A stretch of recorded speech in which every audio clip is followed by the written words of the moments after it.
Hi friends, আজকে আমি বানাবো চিংড়ি মাছ কাঁঠালের দানা দিয়ে ওলের ডাঁটা। সেটাই তোমাদের সাথে শেয়ার করছি। বাজার থেকে কচি ওলের ডাঁটা কিনে এনেছি, বাড়িতে কাঁঠালের দানা রয়েছে।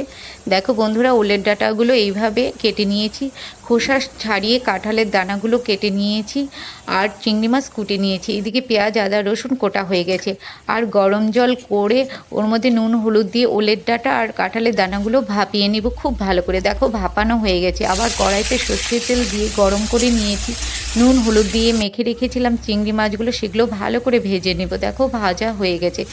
এবার ওই তেলের মধ্যে গোটা জিরে, তেজপাতা আর শুকনো লঙ্কা দিয়ে তারপরে আমি পেঁয়াজ ফোড়ন দিলাম। পেঁয়াজটা লাল লাল করে আমি ভেজে নেব বন্ধুরা। তারপরে আমি রসুন বাটা দিয়ে দিলাম। রসুনটা ভালো করে এবার ভেজে নেব। রসুন ভাজা হয়ে গেছে, এবার আমি আদা বাটা দিয়ে দিলাম।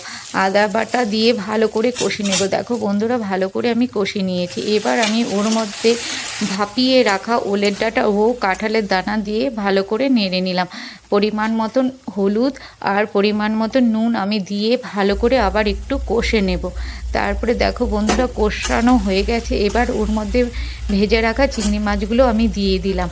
এবার ওর মধ্যে আমি পরিমাণ মতন চিনি, ধনের গুঁড়ো, জিরের গুঁড়ো, লঙ্কার গুঁড়ো ও মিট মশলা দিয়ে ভালো করে কষে নেব। যারা লঙ্কার গুঁড়ো খাও না তারা কাঁচা লঙ্কা বাটা দিতে পারো। দেখো ভালো করে আমি কষে নিচ্ছি, ঠিক এইভাবে কষে নিতে হবে। দেখো তেল তেল বের হয়ে গেছে, আর একটু কষে আমি নামিয়ে নেব। দেখো বন্ধুরা, আমার ওলের ডাঁটা রেডি।